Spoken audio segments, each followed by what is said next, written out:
Muchísimas gracias a todos por participar. Tenemos una agenda y una plática bastante interesante el día de hoy,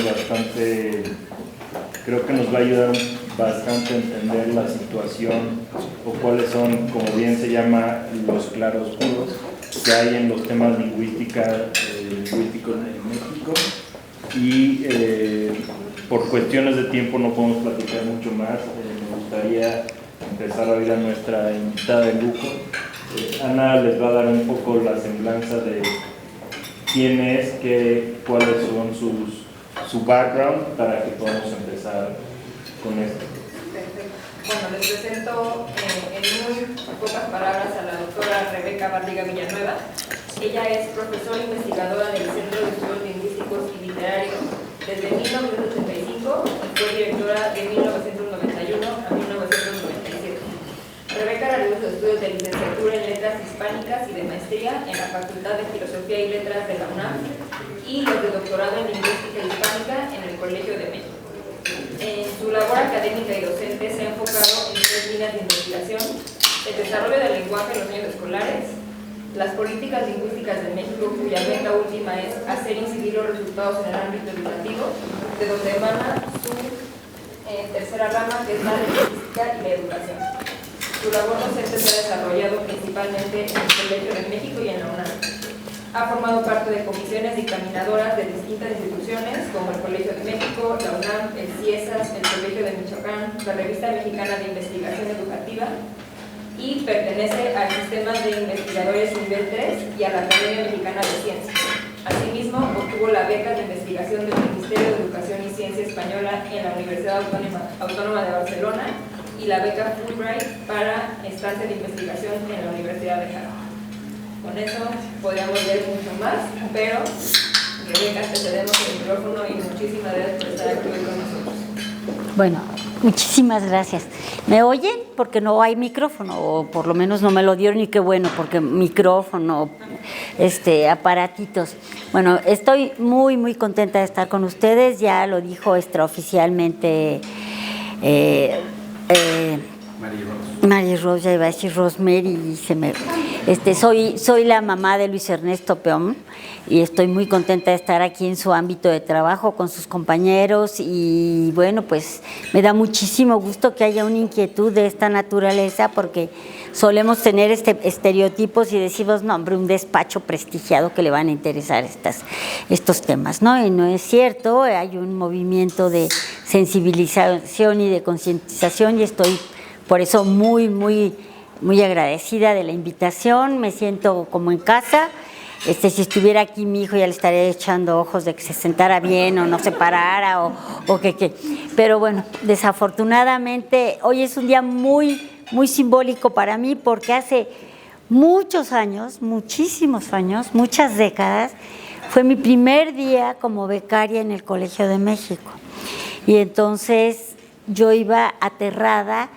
Era una niña que acababa de salir de una escuela de monjas. Mi primer enfrentamiento con la UNAM fue así como, ¿qué hago yo en esta vida? Estaba yo, y me dijeron, una de mis maestras, muy generosa, me dijo, como premio te voy a recomendar de becaria al Colegio de México. Bueno, les cuento que en mi ingenuidad yo decía, el Colegio de México, pero es que ¿cómo voy a ir al Colegio de México? Para quien no sepa, es un centro de investigación en ciencias sociales y humanidades muy prestigiado en México, muy prestigiado en toda Latinoamérica. Y entonces yo no dormí porque no había leído El Llano en Llamas, y yo dije, ¿cómo se van a dar cuenta que no he leído El Llano en Llamas? Bueno, mi entrevista fue de todo menos del Llano en Llamas, pero yo estaba muy jovencita y demás, y desde ahí en adelante, desde 15 de agosto en adelante, he llevado toda una trayectoria académica. Claro, terminé mi carrera en la Facultad de Filosofía y Letras de la UNAM, pero yo ya era becaria del colegio. O sea, he estado siempre en mundos muy diversos y muy gratificantes experiencias, y otras no tan gratificantes y muy dolorosas. Entonces, bueno, miren, yo preparé una plática de 45 minutos, porque esta plática no va a tener ninguna ninguna razón de ser si no participan ustedes. Entonces, voy a tratar de ser lo más puntual que pueda. No se me da la puntualidad porque el micrófono me domina, entonces la pasión me domina y me puede estar 2 horas en una lámina. Voy a tratar de evitar eso porque sé que los tiempos cuentan, corren y ustedes tienen para mañana ¿cómo se llama esto? El litigio, y hay que contestar la demanda y el cliente está terriblemente nervioso. Voy a tratar de respetar estas cosas para que de veras se cree un diálogo. Si no, lo otro es, pues, ya vino una señora que era la mamá de Ernesto, pero sí soy su mamá, ¿eh? Es mi chiquito, o sea, tengo 3 hijos, tengo la fortuna de tener 3 hijos, el mayor acaba de cumplir 50 años con mi consabida angustia, que yo ya tengo un hijo y yo no quiero ser vieja, pues no, ya. Y luego sigue mi hija adorada y el chiquito, el menor, el consentido, el rebelde, Luis Ernesto Peón. Entonces estoy feliz de estar con ustedes, le agradezco muchísimo la invitación a Mauricio, a Mary Rose y a Ana María, porque realmente han estado acompañándome. Yo digo, nada de nepotismos aquí, este chamaco no me va a dominar a mí, porque yo lo dominaba con una mirada y delante de todos mis invitados me decía, ¿y por qué me miras tan feo, mamá? Yo, entonces estábamos en la mesa sentados, le daba una discreta patadita. Mamá, ¿por qué me estás pateando? No, mijito, crucé la pierna, ¿cómo crees? Entonces, bueno, no está aquí, por desgracia, me hubiera sido muy, muy grato tenerlo. Es muy crítico, es muy profesional, entonces, bueno, me siento muy orgullosa de él, pero me hubiera puesto más nerviosa. O sea que ahorita, como no los conozco, veo mucha gente joven y otra no tan joven, y me da mucho gusto porque así entenderán mis nervios. Bueno, desde que empezamos con esta idea de que si venía yo, de que para quién iba a ser la plática, de que si iba a estar conectado el mundo, Londres, Washington y todos los Hogan Logan, no, decidimos que iba a estar aquí en un ambiente más cálido, más personal, más familiar. Y desde luego, estas presentaciones que me hacen, que las agradezco mucho porque se toman el tiempo para ver qué dicen de mí, no es para impresionar a nadie. Yo quisiera que empezáramos por eso, ¿no? Porque pues aquí las medallas y los méritos, pues es una trayectoria de hoy, 53 años en el Colegio de México, con muchas experiencias en mi vida. Entonces, la verdad, desde que llegué al colegio, llegué a un proyecto que se llamaba Proyecto Oaxaca, que dirigía en aquel entonces, ya muerta, Gloria Ruiz de Bravo Aguja, cuyo esposo había sido gobernador de Oaxaca y después fue secretario de Educación Pública. Entonces, estaba yo en el ojo del huracán y empecé a conocer sobre los indígenas. Yo no tenía ni idea, venía de un colegio de monjas. Mi primaria la hice en una primaria pública, pero jamás se me habló ni de los indígenas ni nada. Los indígenas eran los inditos y hay que cuidarse de ellos. Entonces, pues quiero ser muy empática con ustedes y tratar de decirles que a lo largo de toda mi trayectoria he tratado de encontrar respuesta de ¿y yo qué hago? Y yo, ¿cuál es mi misión? ¿Se acuerdan de la misión y la visión y todo esto? ¿Qué sentido tiene mi vida? Y esto yo creo que ha sido el sentido de mi vida, tratar de sembrar una semillita de inquietud, de tratar de sensibilizar y de concientizar. Entonces, ya son 10 para las 2 y vamos a empezar según yo a la 1:30 y yo me tengo que tardar 40 minutos. Ojalá que así lo logre. Bueno, pues miren, rápidamente voy a ponerles aquí como epígrafe está muy de moda Paulo Freire, porque con toda la polémica de los libros de texto dicen que los comunistas y que Freire fue un enorme educador. Y es muy interesante porque dice que la educación no cambia el mundo, no la va a cambiar. Lo que cambia el mundo son las personas, eso sí. Y todos y cada uno de los que están aquí pueden o no pueden cambiar el mundo. A lo mejor no está dentro de sus intereses, pero creo que nos hace falta mucha conciencia en este México totalmente ríspido, conflictivo, lleno de polémica, por un lado, y por otro lado, un mundo terriblemente angustiado por los cambios que se están dando. México es solo una ventanita para ver lo que está pasando en el mundo. Bueno, entonces, ¿Cuál es mi objetivo? El objetivo es verdaderamente reflexionar sobre una realidad que nos circunda y no la vemos. Aquí estamos pues en un lugar privilegiado de la Ciudad de México y ustedes quizá no se han puesto a pensar qué es lo que está circundando alrededor, ¿no? Hay muchas zonas de pobreza brutal que no vemos porque los edificios son tan altos que no nos dejan ver. Hay mucha migración indígena que no vemos o no queremos ver, pero en el alto, en el semáforo que da para dar vuelta al ¿cómo se llama? El cinturón se llama, ¿verdad? Sí. El pantalón, perdón. Hay familias de triquis que están migrando y que piden limosna y uno dice, ay, ya que se vayan a ver qué les doy. Bueno, entonces, yo sí quisiera que se enfocaran un poquito de qué va esto. Yo soy lingüista de formación y claro que mi foco de atención estaba en la diversidad lingüística, pero yo empecé siendo castellanizadora. Ahorita les explico un poco. Entonces, yo lo que quiero es que ustedes sepan que México, el rasgo distintivo de México es su diversidad lingüística y cultural. No hay de otra. No nos damos cuenta, pero ese es el rasgo distintivo de México. ¿Y qué pasa? ¿Cuáles han sido los hitos históricos, los momentos emblemáticos de esta historia para llegar a lo que estamos siendo hoy en día con toda la rispidez, la polémica, la 4T, los libros de texto gratuito, qué sé yo? Muy bien, entonces lo que yo quisiera es que ustedes junto conmigo me acompañaran rápidamente un viaje panorámico de qué es esto. Cada una de estas láminas me llevaría 3 días en profundidad. Por lo tanto, solo les quiero dar a entender qué es esto de la diversidad lingüística y cultural y por qué es importante y cómo verdaderamente tenemos que tener conciencia de esto. Porque el despertar ha estado ahí avisorándonos desde hace muchos siglos, porque todas estas etnias tienen una gran resistencia y la resistencia se manifiesta de muchas maneras. Muy bien, entonces, lo que yo quisiera terminar, si es que tenemos tiempo, en las zonas de esperanza, porque este nuevo departamento o capítulo de Hogan Lovells de atender las necesidades de esta naturaleza, voy a pronunciar en inglés, conste que no soy muy multilingüe, pero es advancing racial justice. Bueno, pues ya ese grupito pues ya pensó en la justicia y en la racialización, y esto es muy interesante porque no se suelen pensar en estas cosas en un despacho de este prestigio, de esta proyección mundial. Pues los intereses pueden ser muy otros, pero esto habla de una sensibilidad que se está despertando y me parece muy bueno. Muy bien, entonces vamos a ver cuáles son los claroscuros. ¿Por qué claroscuros? Pues la palabra lo dice.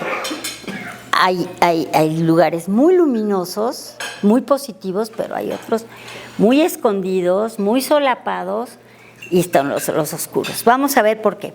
Bueno, en primer lugar yo les quiero mostrar este precioso mapa, que ya parece que es mi mapa, porque en todas mis conferencias lo pongo, pero es el más bonito.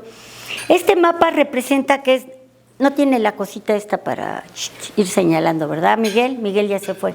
¿Sí? ¿Sí tiene? Pero como es pantalla no se va a ver. Ah, bueno.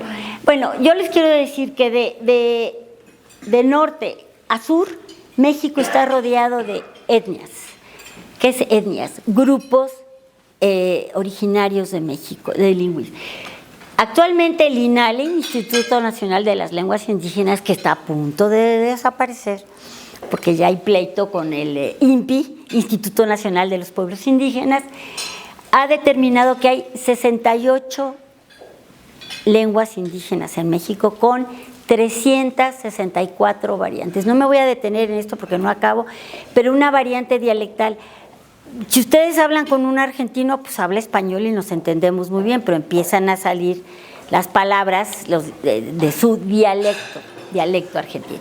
Entonces, esta es la realidad de México, este es México, y obviamente pues ustedes se dan cuenta que en Mesoamérica, lo que se ha llamado Mesoamérica, está más digamos, más repartida la densidad de las etnias indígenas, pues no se diga el sureste, Oaxaca, Chiapas y demás. Pero esto es una realidad que no vemos, que no nos han hecho ver. Es que no se trata de hablar de culpa o de qué malos o qué buenos, o los conservadores y los liberales. Es una realidad histórica. Muy bien. Entonces, ¿cuáles son los hechos que yo quiero destacar rápidamente aquí? Primero, fíjense, en el último censo ampliado que hubo, ¿quiénes se autodescribieron, se adscribieron como indígenas? Es muy raro que ellos se identifiquen, se solapan. No, yo no soy indio. Yo no soy indio. Y tienen todo el estereotipo o toda pero no. Pero miren, fíjense muy bien cómo esto ya habla de que si 23 millones de personas de 3 años y más, según el INEGI, se autoadscribieron como indígenas, pues ya habla de un cambio, porque ellos mismos negaban su procedencia.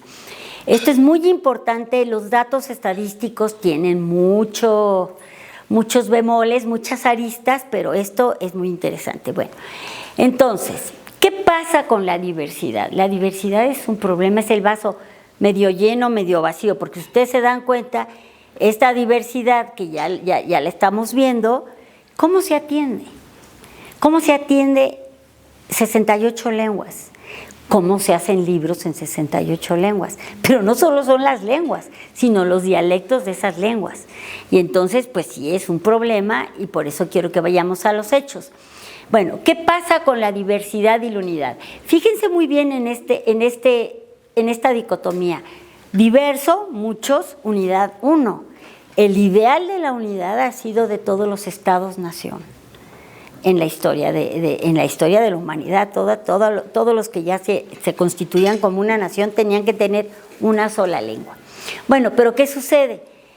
La riqueza, el vaso medio lleno y medio vacío. Bueno, pues la diversidad es riqueza, es proliferación, es diferentes maneras de organizar el mundo y de ver el mundo. Es impresionante cómo los triquis de Oaxaca no tienen la misma organización cognitiva que los rarámuris de Chihuahua. ¿Por qué? Porque pues tienen sus propias maneras de ver el mundo, de concebir la tierra. Una es una tierra árida, la otra están las milpas, entonces va variando. Esto es una verdadera riqueza. Bueno, el problema es que la mayoría no tiene escritura. Estas lenguas mexicanas no llegaron al momento del descubrimiento de la escritura. Recuerden, el hombre, la característica específica del hombre es el lenguaje. Nos hace distinto de cualquier animal. Ay, no, pero los delfines tienen lenguaje. No, pero los pájaros carpinteros tienen lenguaje. Sí, pero es un lenguaje que no tiene la capacidad del lenguaje humano, es una capacidad específica del hombre. Entonces, eso es natural. Lo que no es natural es la escritura. La escritura es un proceso largo de enseñanza que todos vivimos en el kinder, pues porque creo que provenimos de familias pues, privilegiadas que tienen acceso a la escuela, pero los indígenas no se cortó. Con la llegada de los españoles, el proceso natural que estaban los nahuas, que eran un imperio, un verdadero imperio, que iban del centro de México hasta por San Salvador, conquistando y cambiando los nombres de las lenguas y demás, estaban a punto de llegar a la lengua escrita fonética, porque tenían códices y cosas que no me puedo parar a explicarles. Pero esto de diversidad y unidad, pues trae problemas, porque frente a la riqueza lingüística y cultural, también hay una gran estratificación social y hay problemas terribles que esos son del mundo entero, la migración. Entonces, todo esto va a representar muchos problemas educativos, sociales, de desigualdad. Ese es el panorama. La desigualdad brutal en la que vivimos. La desigualdad que no nos gusta verla de vez en cuando. Entonces, ¿qué pasa? este fenómeno migratorio que no es de México, no es privativo de México, como ustedes saben, toda Europa está batallando con los migrantes africanos y oímos noticias espeluznantes de que se hundió la barca porque se querían ir a Italia y entonces en medio de la noche, de la oscuridad, se hunde la barca y no...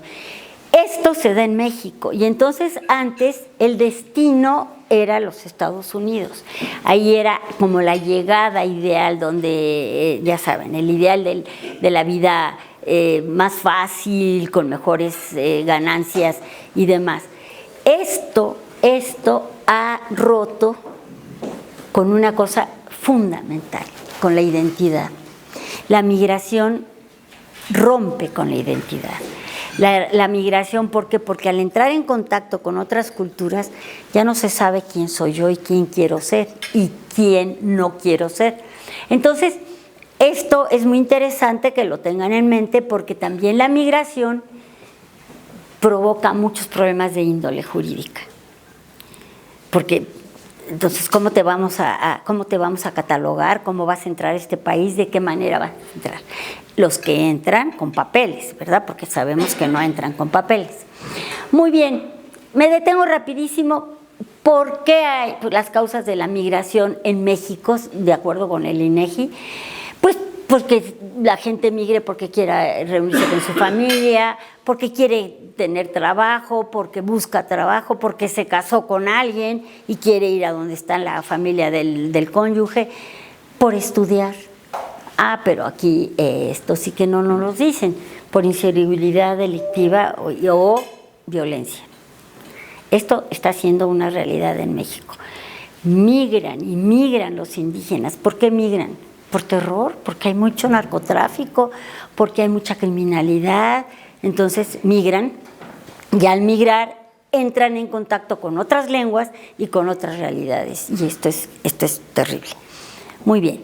Entonces, vamos a ver las políticas. Esto es una de mis pasiones y esto fue como me estrené en el Colegio de México, porque en el momento que yo entré, fíjense nada más, yo entré, ya les dije, hace muchos años, en 1969. Era yo una, jovencita, acababa de entrar a la universidad. Y empiezo a ver que hay políticas. Miren, cada uno de los momentos históricos en México tienen, yo le he llamado el movimiento pendular, así le llamo en mis artículos y demás. Esto no es una idea mía, es de un historiador alemán, Spengler, que ha dicho que toda la vida es un oscilamiento entre el clasicismo y el romanticismo, entre la pureza y la rebeldía. Y entonces a mí me pareció muy bonito hacer la metáfora de que así son las historias de las políticas lingüísticas en México, desde la llegada de los españoles. Ojo, aquí no se sataniza a nadie, no somos satanizadores, somos objetivos históricamente, pero obviamente llegan los conquistadores y pues son hablantes del español y se ven apabullados por un mundo brutal de lenguas indígenas. Así que vamos a ver, ¿cómo los vamos? Decían los soldados y los conquistadores. ¿Cómo nos vamos a comunicar con ellos? Pues vamos a imponerles el español. Y como decían los misioneros, vamos a aprender sus lenguas, porque son lenguas de Dios, vamos a traducir el Evangelio. Ahí se empieza a provocar las polémicas de estas políticas. El hecho es que es un movimiento pendular ¿qué privilegiamos? ¿El español o las lenguas indígenas? ¿La lengua oral o la lengua escrita? ¿La castellanización o enseñamos no les voy a hacer la prueba que les hago a mis alumnos? ¿En qué lengua de México que conoces? Y señalo, pero no la voy a poner en esas, pero la voy a poner a estudiar. Entonces, ¿en qué lengua? Bueno, pues así ha habido cambios hasta que hubo un movimiento muy importante. Algunos de ustedes eran casi niños, veo caras de... Luego soy re mala para calcular las edades, ojalá ustedes tampoco me la calculen a mí, pero bueno, pues ya que les digo. Pero entonces el levantamiento del Ejército Zapatista de Liberación Nacional. ¡Ay, bola de mugrosos indígenas, estos! ¡Ey! Ojalá que ya el gobierno los No, causaron un verdadero shock emocional, porque dijeron nunca más sin nosotros. Ese era el lema, nunca más sin nosotros. Eso es muy fácil de decirlo, de llevarlo a la realidad es muy difícil. Hoy por hoy, ojo, porque después vamos a ir a la Constitución, creo que aquí estoy entre puros abogados y uno que otro ingeniero en sistemas, que no se va aquí porque lo tengo amenazado. ¿Qué sucede? Ha pasado por muchos hitos esta historia, por muchos momentos emblemáticos. No me voy a detener porque no hay un tiempo, pero español o lenguas indígenas, punto. Entonces van probando políticas. La primera gran política que sigue en pie y que verdaderamente está vigente es la castellanización. ¿Qué lenguas, ni qué lenguas, aquí con qué libros? Ha habido muchos esfuerzos, pero la verdad es que esto, un día un alumno me dijo, a mí no me gusta su metáfora del movimiento pendular porque finalmente ahí se mueve todo. Yo le llamaría un juego de dados cargados hacia el español. Bueno, pues sí. Por eso los estudiantes son tan interesantes, porque siempre superan al maestro. Y si no lo superan es que fue muy mal maestro. Bueno, muy bien. Entonces, hemos pasado por estas políticas y fíjense muy bien, porque vamos a llegar a la Constitución. ¿Qué está sucediendo entre la castellanización, el bilingüismo, que Juárez, ¿cuál Juárez?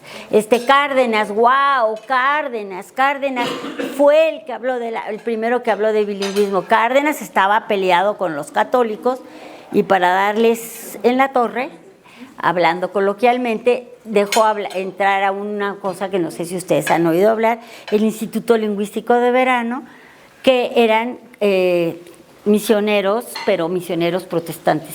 Y eso fue otra ruptura de ideologías y de identidades, pero no me voy a detener en esto.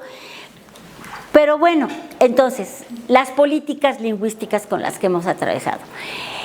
Para solapar la realidad, los gobernantes decían, no, vamos a respetar las lenguas de los inditos, pero hemos pasado por políticas incorporativistas y me fui al Diccionario del Español de México. ¿Qué buscaban? Pues agregar a los indígenas y mezclarlos para formar una unidad. Eso es incorporar. Fatal, porque no se respetaban sus derechos humanos. Después fueron las integracionistas. Pues muy bien, ¿por qué?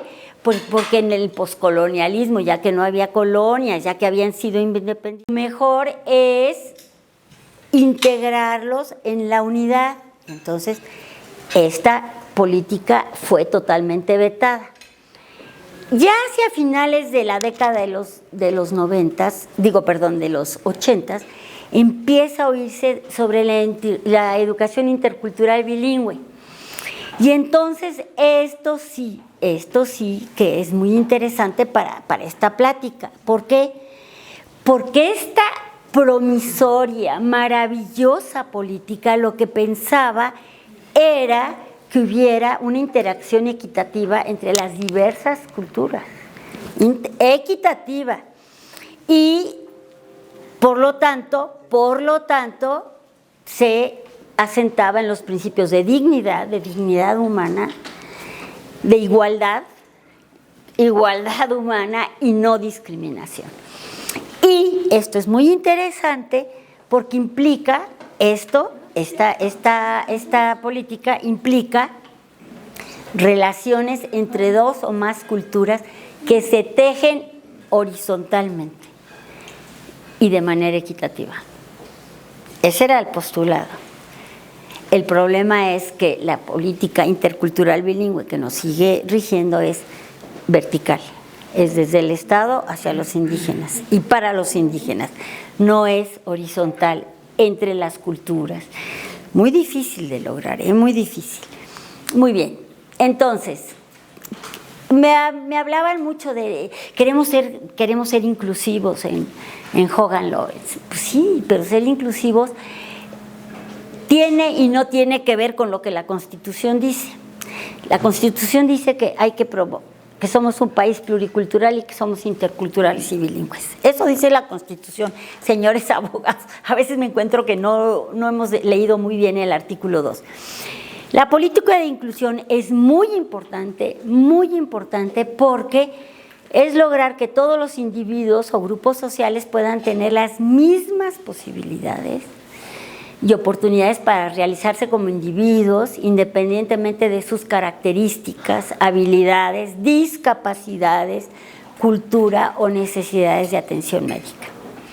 Una política que ahorita está haciendo temblar a muchos y que dicen esto no se va a poder hacer y ya se está haciendo, es la política de autodeterminación. Y si aquí ustedes van a tener cobijo, espacio y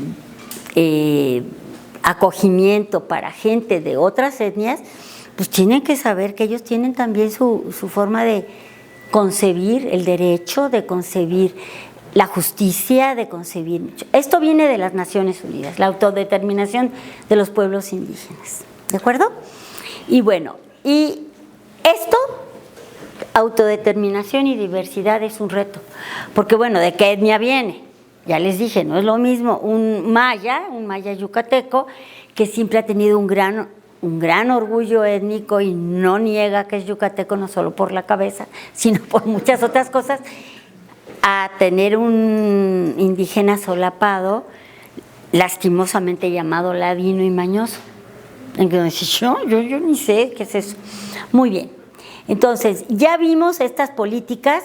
La que me interesa que se centre su atención, que viene de Naciones Unidas, de la UNESCO, y va y viene y demás, es la intercultural bilingüe.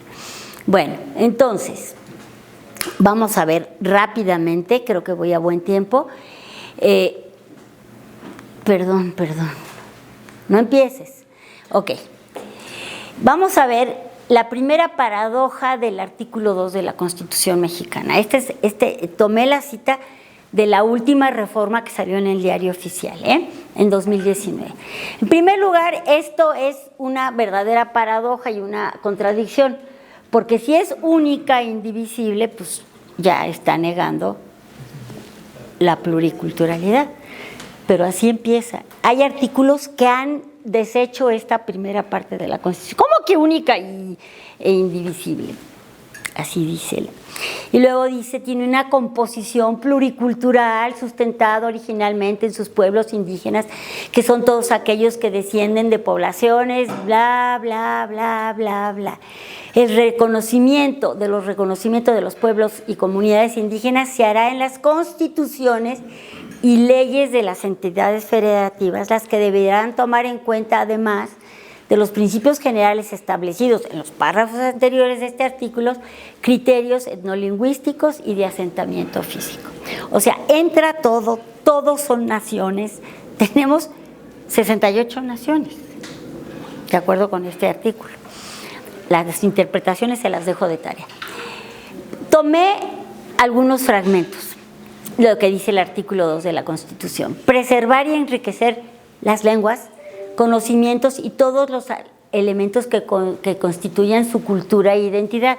Ya habíamos hablado un poco de la identidad. Si hay una cultura superior que domina a otra, superior no por superioridad racial o cognitiva, sino por superioridad de poderío económico, poderío militar, poderío de muchas otras cosas. Entonces,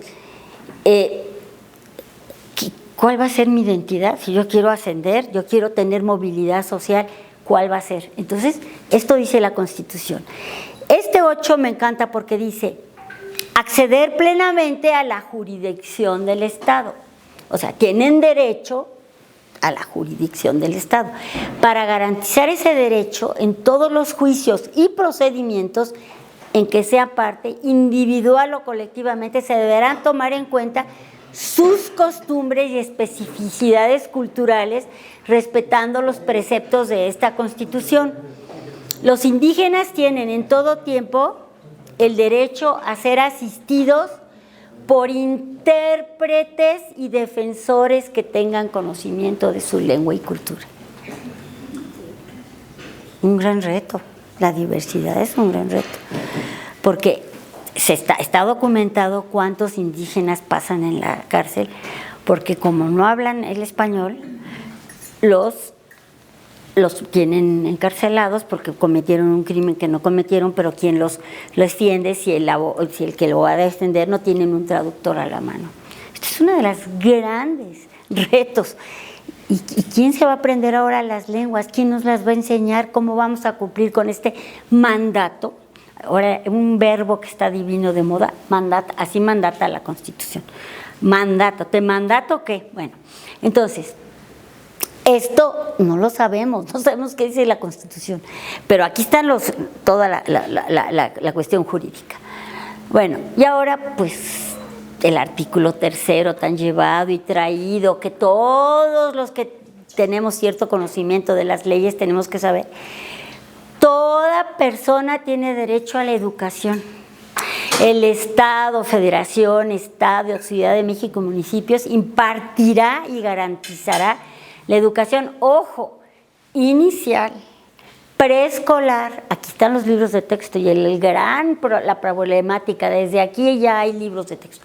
Preescolar, primaria, secundaria, media superior y superior. La educación inicial, preescolar, primaria conformarán la educación básica. Esta y la media superior serán obligatorias. No se cumple. La educación superior lo será en términos de la fracción 10, bueno, pues ya quedó atrás de este artículo, digo, está más abajo. La educación inicial es un derecho de la niñez y será responsabilidad del Estado. Concientizar sobre su importancia. Concientizar, por lo menos saber que hay unos niñitos que tienen derecho a la educación y que no hablan la lengua.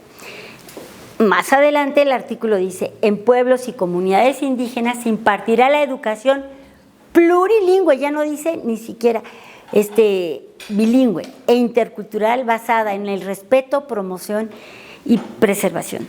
Si ustedes van a dar acogida aquí a una maya o a una triqui o a una celtal o a una lacandona, pues ¿qué quiere decir?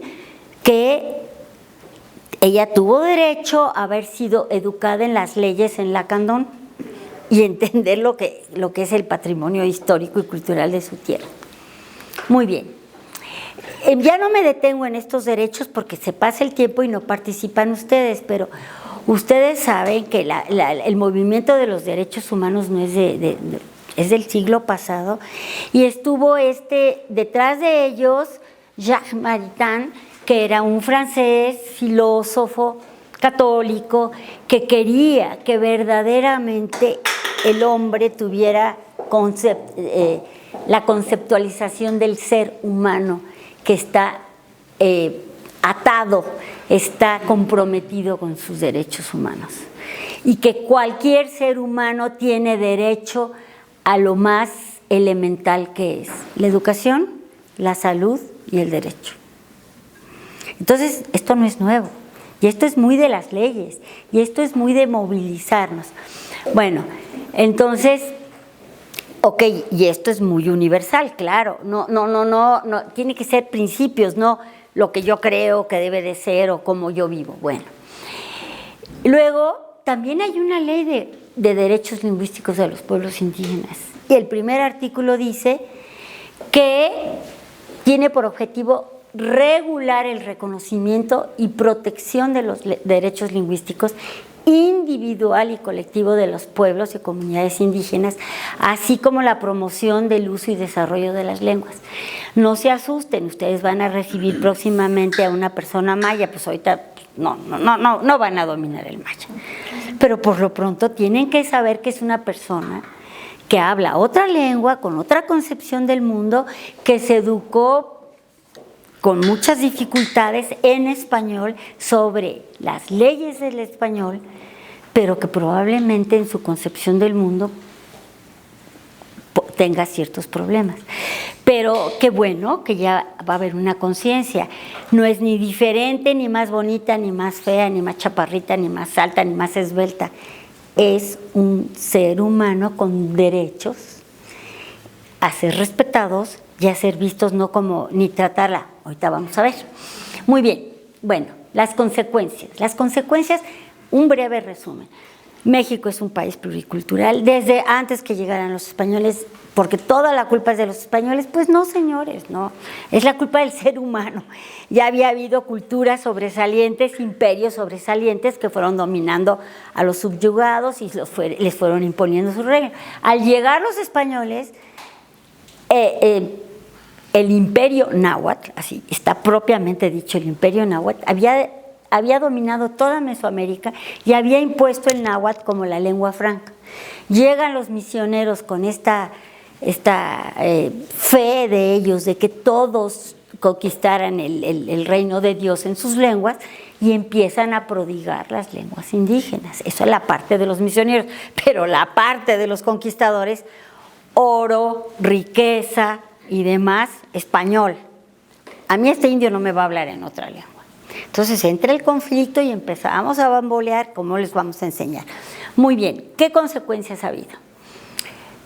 Pues la discriminación brutal que tenemos. Ay, no, yo lo he visto, yo lo he sentido, yo lo he vivido. Yo digo, yo nunca he sido discriminadora, válgame Dios, no, pues si yo me eduqué. No, sí somos discriminadores, y tremendamente discriminadores. De todo, de cómo se viste, de cómo habla, de cómo camina, de cómo... Olvídense de los indígenas, del que está a mi lado, de que, ay, que feo mastica, ay, no, que feo habla, que mal habla. Bueno, pero ni más ni menos que les traje esto, que es para mí una perlita que descubrí en los discursos de Justo Sierra, y no soy la primera que la descubre, ya les digo. No hay nada nuevo bajo el sol, y hay mucho nuevo bajo el sol. ¿Qué decía este hombre positivista, genio, que tiene por todos lados calles y estatuas y demás, hasta que no se lo tumbe, que diga que le pida perdón al mundo? Pero fíjense lo que decía: la poliglosia de nuestro país es un obstáculo a la propagación de la cultura y a la formación plena de la conciencia patria, unidad contra diversidad. País plurilingüe, ¿qué problema? La poliglosia es un obstáculo. Llamamos al castellano la lengua nacional. Fíjense, siglo XIX, ahí viene todo. No solo porque es la lengua que habla desde su infancia la sociedad mexicana. ¿Cuál sociedad mexicana? Pues eso es su infancia, la independencia. Ya somos independientes, ya nada de indígenas. ¿Y por qué fue luego la herencia de la nación? Nación-estado. Sino porque solo siendo la lengua escolar llegará a atrofiar. Fíjense, hijo, esto es durísimo. Imagínense ustedes que se van a vivir a Croacia con sus chiquitos y entran a la escuela y dicen: atrofien y destruyan los idiomas locales, y así la unificación del habla nacional, vehículo inapresable de la unificación. Unidad contra diversidad. ¿De acuerdo? Muy duro, porque ¿cómo atender la diversidad si históricamente se ha negado? Porque somos una nación-estado, y una nación-estado tiene como rasgo distintivo la unidad. Acuérdense cómo empieza el artículo 2, ese yo no lo inventé. La nación mexicana es única e indivisible. Pues no sé cómo entendieron eso, pero bueno. Ahora, estamos hablando de... estábamos en las consecuencias, claro. La discriminación, primera. No es que yo no discrimino, es que yo sí los quiero mucho, es que pobres inditos, es que qué bonitos son sus vestidos y que ay, qué lindas son sus artesanías. No, si no se trata de folclorizar a nadie. Véngase, doctorcita Barriga, porque usted es mamá de Luis Ernesto, un socio de... No, ¿cuál? No, somos... diferentes, porque la diversidad es maravillosa, la heterogeneidad es maravillosa, pero a la vez hay un respeto. Bueno, entonces, este es un gran prócer mexicano. Y si yo les contara a los indigenistas mexicanos, en cada rincón de cada estado de la República hay una escuela, Rafael Ramírez y otra Moisés Sáenz. No les quiero decir cómo hablaban de los indígenas. Bueno, ok, ¿cuáles son las consecuencias de estas políticas? Pues terribles, porque ese mapa precioso, colorido que les enseñé, todos estos puntos rojos, es que estas lenguas están en un altísimo peligro de extinción. ¿Qué quiere decir esto? Que se van a perder, porque ya nadie las habla, porque ya no hay transmisión intergeneracional. Las madres, por proteger a sus hijos, mi hijo no va a ser indio por ningún motivo y ya no va a hablar su lengua. Yo le voy a hablar en español y no hablan bien el español porque tampoco lo adquirieron como primera lengua. Entonces, esto es una realidad terrible, terrible, terrible. Es un mapa lineal. Estos son los más. Hay un término, no sé si sea jurídico o si sea de qué naturaleza, pues se llama IRE, que es el índice de revitalización etnológica, es decir, está bajísimo en la mayoría de las lenguas mexicanas. ¿Y qué pasa? Bueno, pues los lingüistas, los que defienden estas lenguas, dicen, cada vez que se desaparece una lengua, desaparece una forma de ver al mundo, una forma de organizar al mundo que ya nunca más va a estar. Muy bien, bueno, estamos hablando de las consecuencias. Esto habla por sí solo. Esto es, en 1930 teníamos, esto era el porcentaje de población de 5 años y más hablantes de una lengua indígena. Si ustedes se pueden ver, bajó, bajó, bajó, y ahorita como que se estancó, pero son números relativos, no absolutos. Entonces, pues claro, sigue siendo muy altísimo ya la pérdida de las lenguas de los indígenas. Bueno, muy bien. Ahora, acuérdense que la Constitución mandata que sea una educación intercultural y bilingüe. El bilingüismo, el que nosotros hemos vivido, el que queremos para nuestros hijos, es que nuestros hijos vayan a una escuela bilingüe y que hablen muy bien el inglés o el francés en el liceo o en el liceo japonés. ¿Por qué? Porque el bilingüismo tiene una cara luminosa, favorece mucho los procesos cognitivos. Ay, son re listos porque hablan 2 idiomas. Pues claro, tienen 2 sistemas aquí en la cabeza que interactúan. Pero la cara oscura del bilingüismo en México ha sido poder y dominación de la lengua hegemónica, marca social indiscutible. Ninguno de los de aquí es, juro que nadie de ustedes, pobre de mi hijo en un ambiente discriminador, pero han oído esto se oye en las películas, habla como indio. No le hagas caso, ¿no ves cómo pronuncia? Pero si viene un francés y que medio que mastican en el español, ¡ay, qué bonito hablan los franceses! Pero usted no lo... pero si habla como indio. Ok, entonces este es el bilingüismo. Ok, ahora, y esto se asocia a un rendimiento escolar inferior.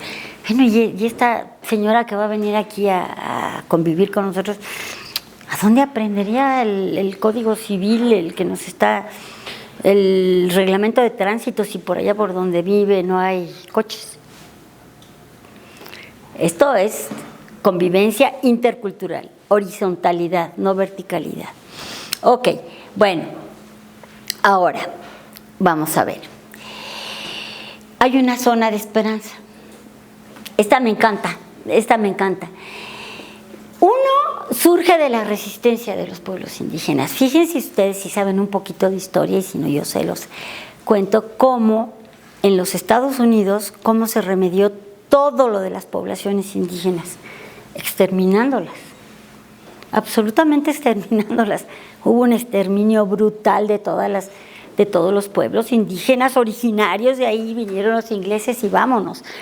Y entonces, ¿qué sucede? Hay una tesis muy interesante de un sociólogo mexicano extraordinario que se llama Bonfil, Guillermo Bonfil Batalla, que dice, escribió un libro que es paradigmático, que se llama México Profundo, y en donde tiene la tesis de que en México hay 2 Méxicos, el verdadero México, el que subyace, y el que está en la superficie, el México que aplasta, que discrimina, que no ve al otro, que invisibiliza. Este verbo es importantísimo, te hago invisible. Yo lo he vivido en las escuelas. Si tenemos un poquito más de tiempo les cuento cómo los maestros invisibilizan a los niños migrantes. ¿No los ven? Yo llevaba una carta porque iba a hacer una investigación para los niños indígenas que vienen en esta escuela, maestra. Aquí no hay de esos, maestra. Aquí no tenemos eso. Sí tenemos unos chaparritos muy bien vestiditos con los pelitos parados, esos ya no hablan dialecto. Terrible, ¿eh?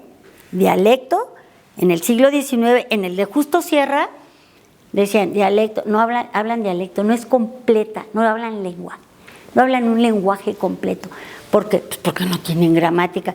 Bola de ignorantes, no lo vayan a decir ustedes por si no les dieron clase de lingüística, pero si no hay gramática, no hay lenguaje, porque la gramática posibilita la combinación de todos los elementos que estamos usando. Entonces, bueno, esto de la resistencia es interesantísimo. No eran del tipo de las políticas de los ingleses y todo, exterminio.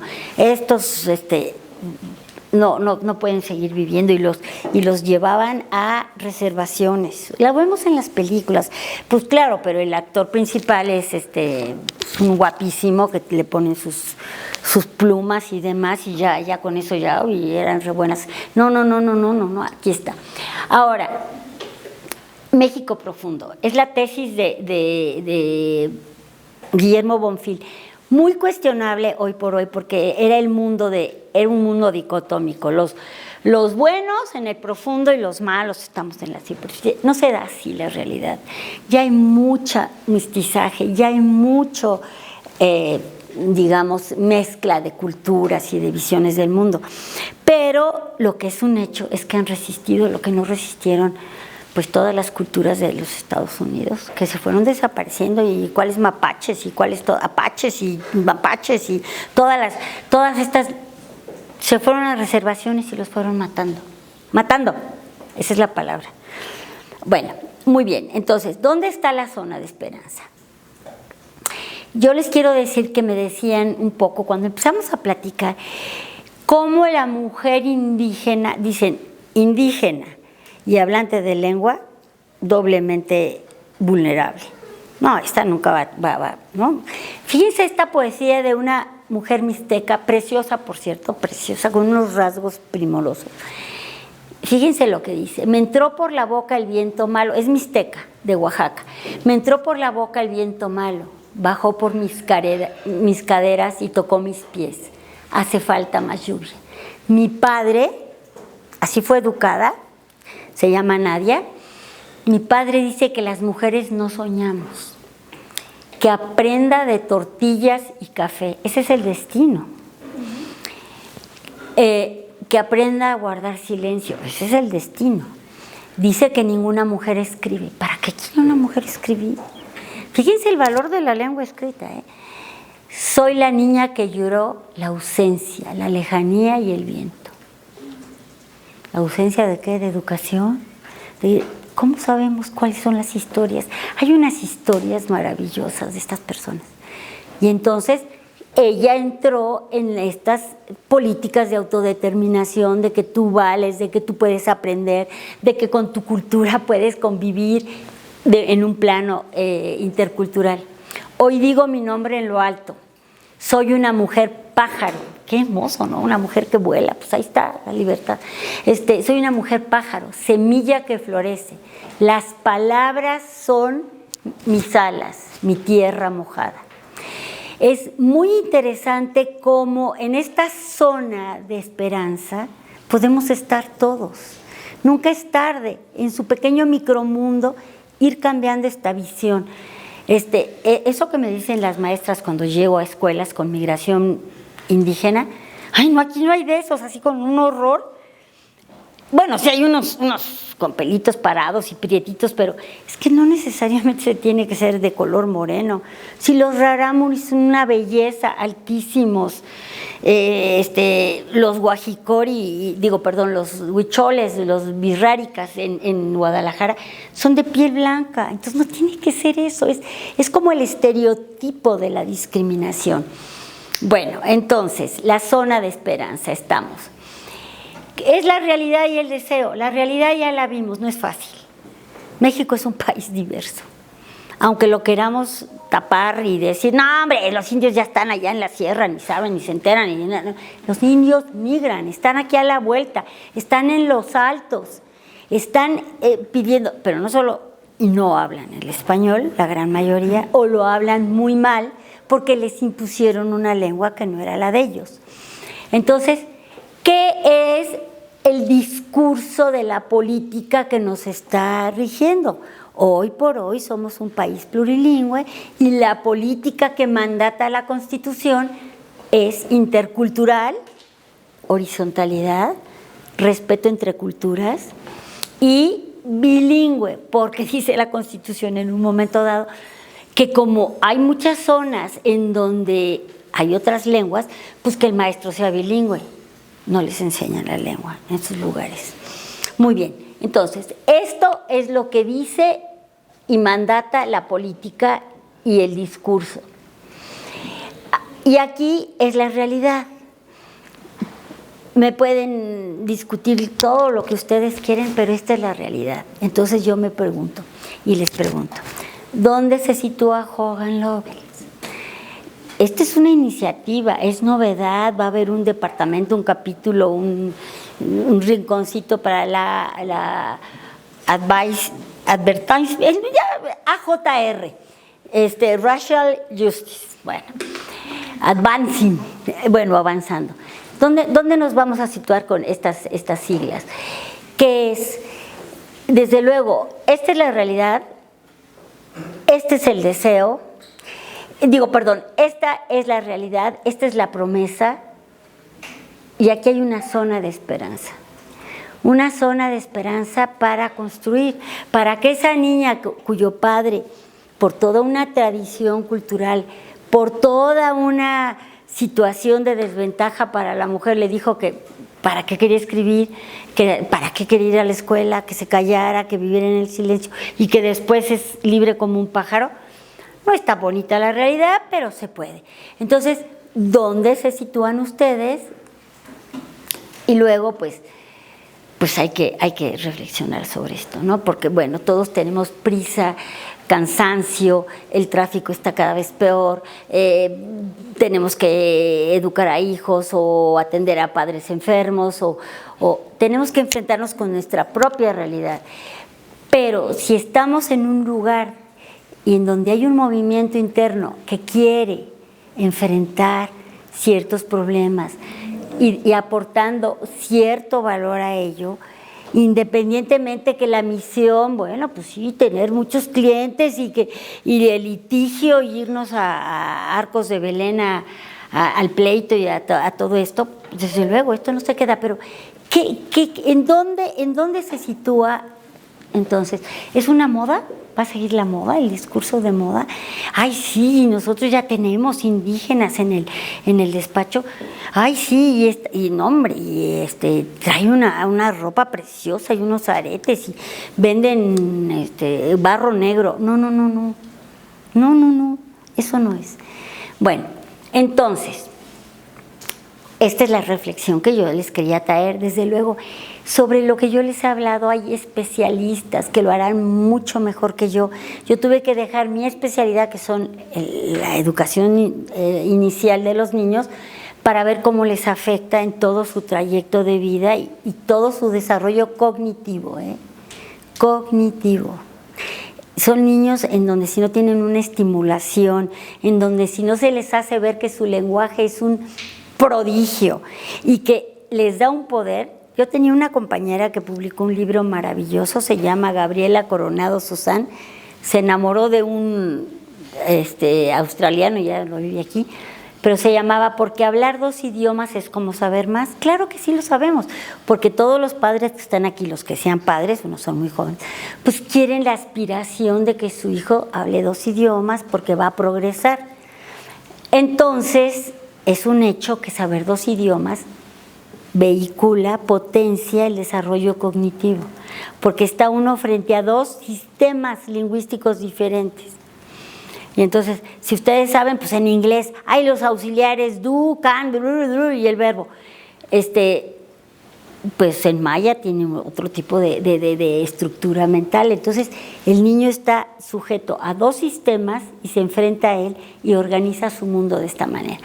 Pero aquí son las reflexiones con las que voy a terminar.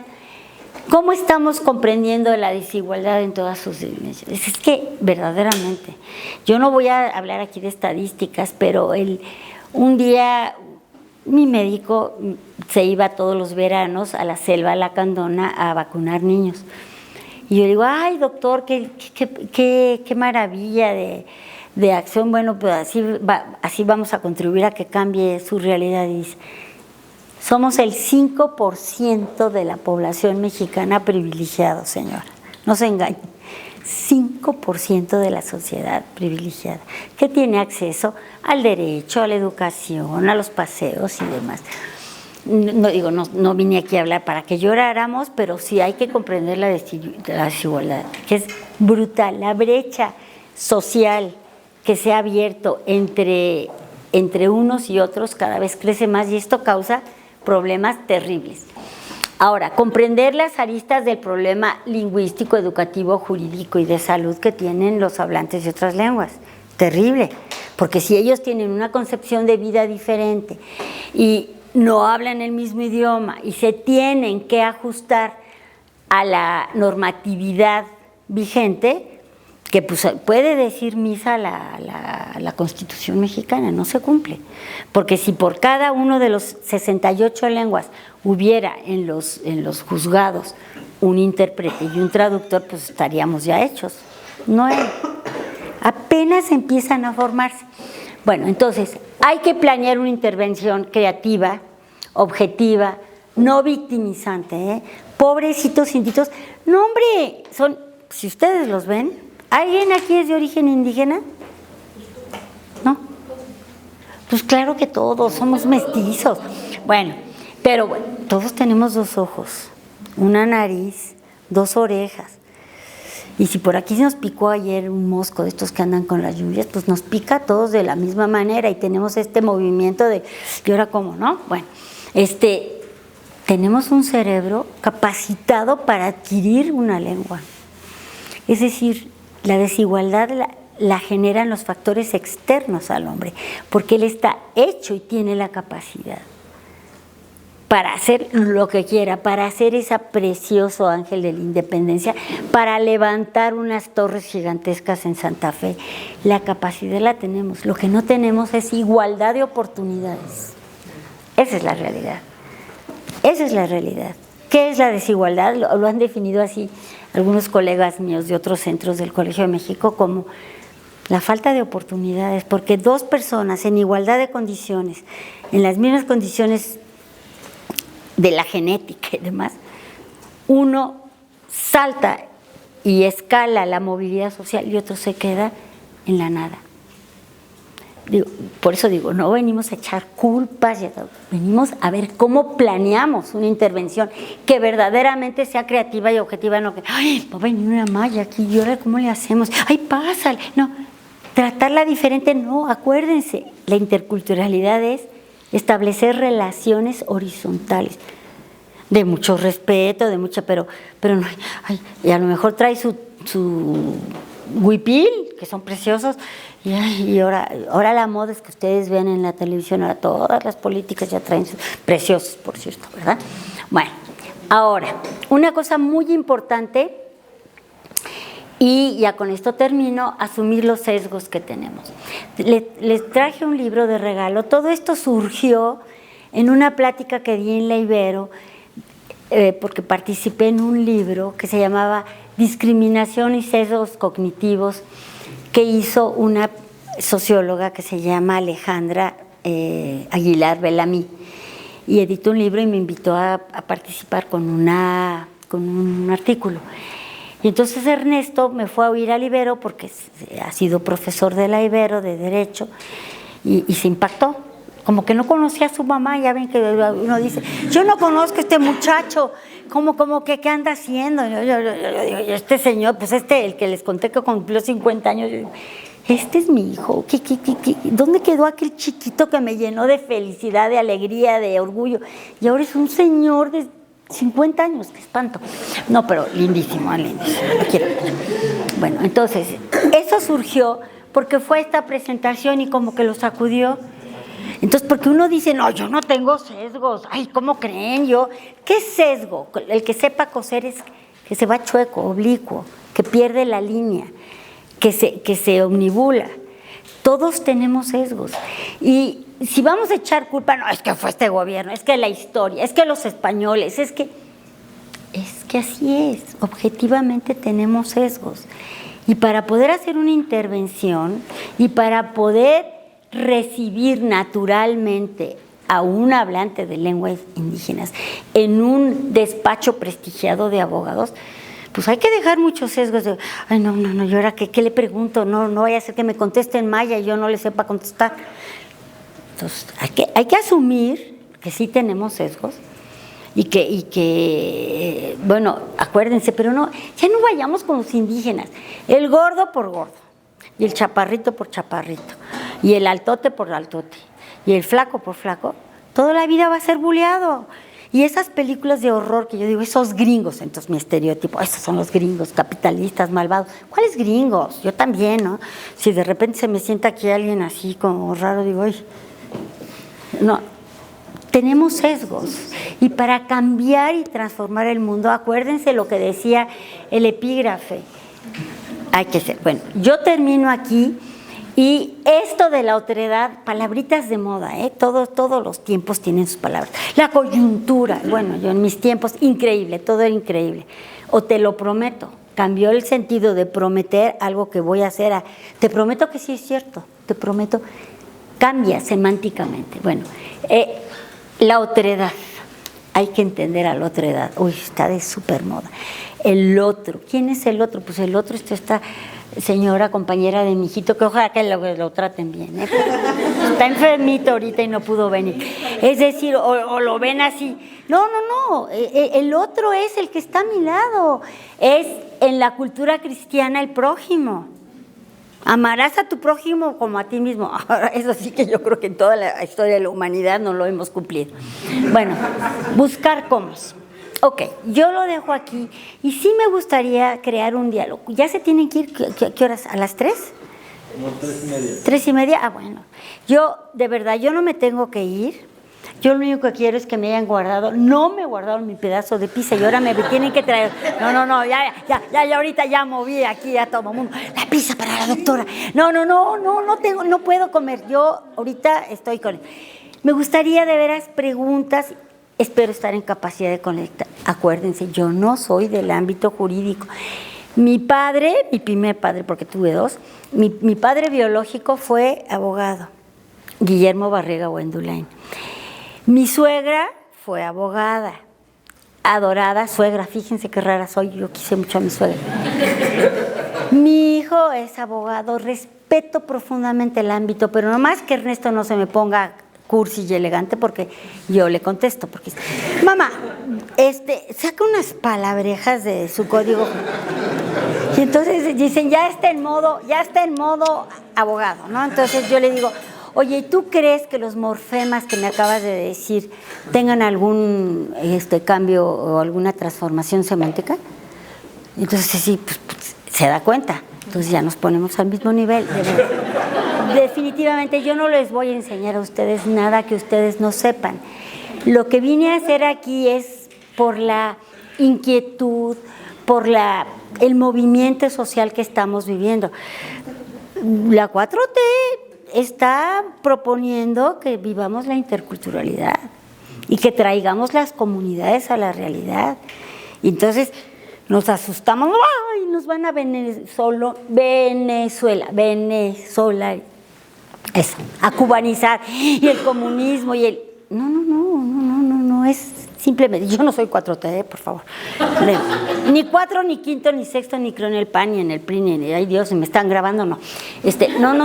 No creo, porque verdaderamente llevar una política a sus últimas consecuencias es como esto, la interculturalidad y bilingüe. Pues, ¿a qué horas? De acuerdo. Bueno, entonces es el momento de ustedes. Si puedo lo contesto y si no, no. Adelante. Doctora, muchas gracias por su plática. Muchas gracias a ti. Me llamó mucho la atención en el mapa de las lenguas indígenas en peligro de extinción. Ah, ahorita te lo pongo.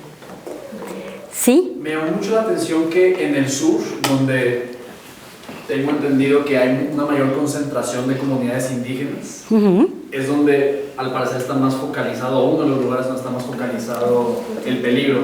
Y en el norte, salvo Baja California, está mucho menos presente ese peligro. Entonces, ¿cuál es el factor que usted cree que existe para que se esté dando este peligro? Porque vemos que no es necesariamente la presencia de comunidades, sino debe haber otro factor. Mira, son muchos los factores, pero si tú te das cuenta,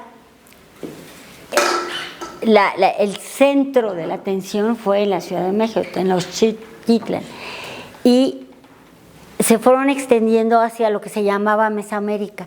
Fueron muy raros los que se fueron hacia el sur, pero allá hubo un gran movimiento del Padre Quino y todas estas comunidades que hicieron, y luego fueron los jesuitas. Entonces esto quiere decir que esta concentración se fue moviendo hacia el norte. Ahora, ¿por qué se está perdiendo esto? Definitivamente las fronteras son terreno propicio de cambio brutal, porque entran en contacto con Estados Unidos y con otro idioma, más poderoso que el español. Es muy curioso. Fíjense, hay Octavio Paz tiene una frase así como yo la puse en mi tesis, me acuerdo. Dice, la independencia nos convirtió en los gachupines de los indios. La independencia, es decir, nosotros nos queríamos independizar de los gachupines porque malditos, malvados, no sé qué. Pero a la hora que los mestizos asumimos el poder, nos convertimos en los gachupines de los indios. Es decir, estas personas están en una frontera con un idioma que, por supuesto, el español cada vez invade más los Estados Unidos, pero cada vez nos discriminan más. Entonces puede ser un factor, el factor fronterizo. Si tú te das cuenta, las fronteras son lugares muy complejos, pero aquí la frontera está con Guatemala, que es un país indígena 100% también.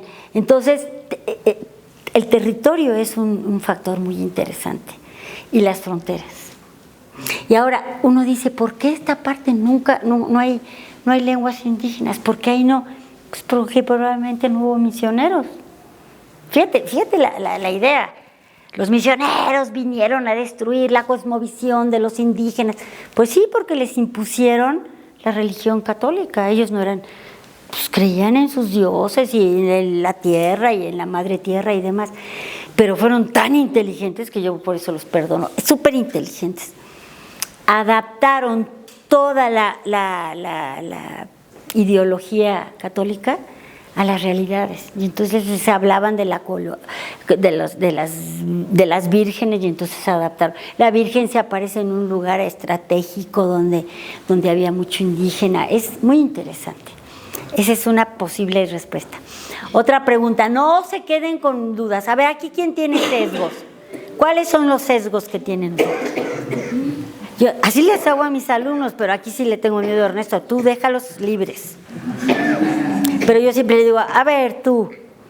Y dice, ¿yo? Y volteé a ver a la de al lado. A ver, este joven que tiene cara de inteligente. ¿Cuáles son sus sesgos? ¿Qué piensa de todo esto? A ver, ¿qué les dice esto? ¿Les dice algo? ¿Los motiva a algo? ¿Les mueve a algo? ¿O dicen, ay, es una más?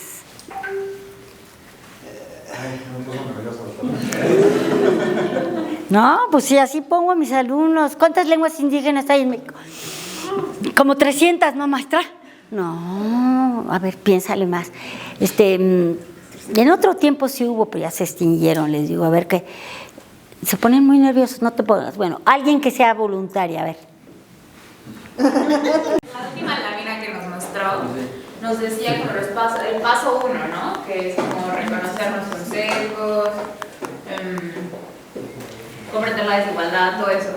Y vamos a decir, ya en nosotros, en nuestro contexto, ¿cuáles serían como los pasos 2? Porque creo que es un tema como de autodiagnóstico, y ya en la ejecución, ¿qué serían como los pasos 2? Digo, entiendo que, o sea, la última frase lo dice, ¿no? Buscar los cómo, ¿no? Ahí está el punto. Es chaval quien y el día a día, pero a lo mejor cuáles podrían ser como, no sé, directrices o tips o... Pues mira, en primer lugar, asumir que estás en un corporativo, en un despacho, en que por alguna locura le saltó la cosa de que vamos a hacer un AJR, para que no les avergüence a nadie con mi preocupación. ¿AJR o ARJ? Es Raisement. AR, ¿sí, verdad?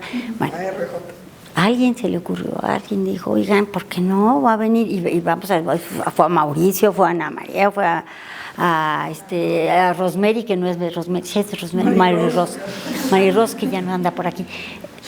Vamos a hacer algo.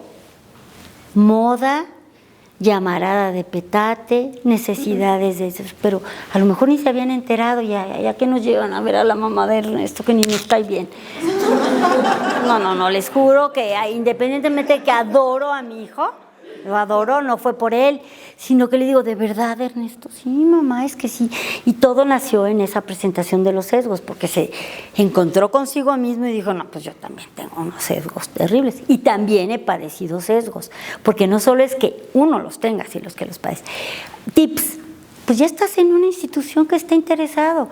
Va a haber aquí, pero que no sea, por favor, así como ya llegó la Maya, a ver, que cómo viene, a lo mejor viene y la ven entrar y no tiene cara de Maya, ni se viste como Maya, ni habla como Maya. Y entonces, ¿qué vas a hacer? Pero en cambio ya te dije, en el alto, en el semáforo, hay familias triquis y sucias, y eso también es explotar su propia realidad. Si no me ven cochino, pero sí tienen una gran pobreza. Y ver, bueno, yo cuando, ya les dije que hace 54 años, no me quiero hacer más vieja de lo que estoy, que entré al Colegio de México y demás, pues yo no conocía estas realidades ni nada, yo quería cambiar al mundo. Ahora, ¿cómo quieres cambiarlo? Pues no lo vas a cambiar de la noche a la mañana, tienes que ser muy autocrítica y decir, bueno, pues sí, en realidad yo sí tengo mis sesgos, pero vivo en un país muy necesitado, bueno, pues que este micromundito por lo menos tenga conciencia y que no los vea con ese miedo, porque un maestro que yo le decía, oiga, pero ¿y usted por qué quiere que estos niños hablen sus lenguas y digan de que dónde son? Son puros mentirosos, ladinos. Y le digo, ¿y usted por qué si habla español y si lo lleva usted a Croacia no sabe cómo hablar? Y dice, no, bueno, pero yo soy un hombre culto. O sea, ahí está. Yo te aplasto porque yo sí soy culto y estos niños no son cultos. Es decir, cambiar un poquito la realidad. Si no la cambiamos, pues sí nos vamos a Venezuela. A ver, tú tienes ganas de decir, pero vas a llorar. ¿Quién te ha aquí minorizado? ¿Quién te ha tratado mal? No, es muy difícil realmente cómo hacer, cómo provocar. Bueno, ¿alguien más quiere? Ay, perdón. Sí, adelante. ¿Cómo te llamas? Ana Lucía. Ana Lucía, puras Anas, qué bonito. Sí, pero muchas gracias por la plática. Y la segunda es, yo ahorita entiendo que estamos teniendo como una revolución, o sea, social, en la cual estamos tratando de ser más incluyentes, pero también creo que vivimos en una sociedad sumamente poco tolerante y tendemos mucho a la cancelación. Entonces, no sé si nos puede hablar de qué manera también ser, o sea, no me acuerdo quién estaba hablando respecto de cómo te puede ser un prejuicio o un preconcepto sobre alguien, y pueden ser desde que eres un niñito y cuando vas caminando con tu mamá en la calle aprieta la mano cuando ve a alguien y ya en ese momento tú desarrollas una cierta... Esos son los sesgos cognitivos. Es algo tan sutil que es difícil darnos cuenta. Entonces, obviamente, partiendo de que todos estamos aprendiendo y todos nos podemos equivocar, ¿cómo podemos manejar en el que inevitablemente, sin querer o queriendo, nos vamos a equivocar? Y de qué manera también ser como un lugar seguro hasta para nosotros para ir aprendiendo. Porque si no, creo que a veces lo que pasa es que la gente tiende como a ignorar, así de, no, yo mejor no me meto en problemas. Invisibilizar, claro. Yo me voy por lo seguro, y entonces como no se nos puede dar... Pues miren, la verdad, así como consejos, no, pero sí como una autorreflexión muy profunda. Yo, ¿qué lugar ocupo en esto? Pues obviamente estás en un lugar prestigiado porque quieres estar en un lugar prestigiado, porque te representa un reto. ¿Cómo cambiar las actitudes? Yo no sé si aquí alguien del servicio o las personas que hagan la limpieza o los de intendencia o así, sean indígenas solapados, ¿eh? Hay mucha migración. Y entonces, como cambiar la actitud y no victimizarlos, porque eso es terrible, lo sienten y nos odian. Sino la naturalidad de buenos días, ¿cómo está? Oiga, ¿cómo le va? Y sin folclorizarlos, porque es increíble cómo salen en canal no sé qué las personas con las indumentarias indígenas que verdaderamente son una belleza artesanal de bordados, de joyas, de demás. No es cierto, o sea, tienen unas indumentarias preciosas, pero obviamente esa fabricación ya es, y luego salen las mujeres rubias así, todas con los aretes de Oaxaca, de oro oaxaqueño, divinas, no están representando la realidad, es decir, como tener más apertura a decir, ahora ya se están poniendo de moda, ya les dije, todas las políticas que están en puestos más o menos públicos visibles, ya traen bordados mazatecos y demás, porque ellas sí respetan. Eso no es respetar al indígena, es, en primer lugar, tener conciencia de que existen los indígenas, de que están alrededor de nosotros, que a lo mejor aquí hay uno que mi abuelo fue zapoteco, de verdad, pregúntenle a Ernesto, le estamos investigando, y mi abuela era francesa. El mestizaje se da a todos, aquí contestó alguien, ¿quiénes son? Pues todos ya no estamos revueltos y... No, yo lo que vine a hacer aquí es hablar con abogados, y el sistema jurídico está terrible, porque no tienen intérpretes ni traductores. Entonces muchas veces el cliente gana el juicio pues porque el otro, pues yo creo que tiene algo en la cabeza porque no entiende lo que se le dice. Pues ¿cómo va a entender? Que los arresten ustedes bueno, alguno de ustedes sabrá alemán, pero en un país ignoto, en un país africano que hablen suajili, ¿cómo se defienden? ¿Cómo dicen? No, yo no le robé, yo no lo empujé, es que lo que pasa es que el tren se movió y entonces me caí encima de acoso sexual. ¿Cómo se defienden? ¿Cómo se dice en esas lenguas? Entonces, yo creo que sí es una gran oportunidad. Yo vengo desde un punto de vista académico, ¿no? Con cifras, con datos, y demás. Ustedes están trabajando en un mundo jurídico muy especial, con obligaciones y derechos muy especiales, que están negados allá afuera. Entonces, con el simple hecho de saber que existe y de tener un acercamiento humanista, no de pobrecitos, ay, pero qué feo huele, ¿no? Siempre ponemos el pero. No, sino tienen derechos, que vayan a la escuela, es inconcebible cómo en las universidades no les obligan a hacer un trabajo social. Ya ven, tengo que liberar mi servicio social y entonces se van a las cosas más exóticas 3 meses cuando pudieran ir a enseñar a la escuela. Esto es un cambio y los cambios cuestan porque eso mueven todo un sistema de creencias, de ideologías y demás. ¿Alguien más? Ustedes me dicen cuando ya se tengan que ir, nada de nervios porque mañana no ganan el juicio y hasta luego del cheque. ¿Alguna pregunta, alguna duda? ¿Habían oído hablar de esto en sus escuelas? ¿Les abrieron esa conciencia o no? A ver, ¿cómo te llamas? Silvia. Silvia, mucho gusto. Así se llama mi hermana. Gran nombre. Sí, gran nombre. ¿Alguna bibliografía que nos pudiese recomendar? Bueno, sí, yo les prometí, al final tenía una bibliografía, muchos datos son del INEGI, donde los censos hablan por sí mismos, pero el INEGI también a veces sesga las respuestas, porque como no les entendían a la pregunta ¿qué lengua hablas? ¿Sabes por qué la cambiaron? ¿Qué dialecto hablas? Y dialecto, si no entendemos lo que es un dialecto, si es el significado que se le dio en el siglo XIX, dialecto es incompleto. Entonces, ¿cómo les haces una pregunta si lo que quieres es que te contesten que sí hablan una lengua? Les digo, oye, ahí hay una trampa terrible, porque dialecto es la variedad, ya les dije, es que yo no hablo, es que la canilla no sirve, che, vos, pues me están entendiendo, pero ustedes no hablan ni vocean, ni hablan de canilla, hablan de otra cosa, o el fontanero, pues a ver, ¿quién es el fontanero? A ver, tú sí sabes, pero aquí la chava del suéter de aquí, ¿tú sabías quién era el fontanero? Ah, ya le habías oído.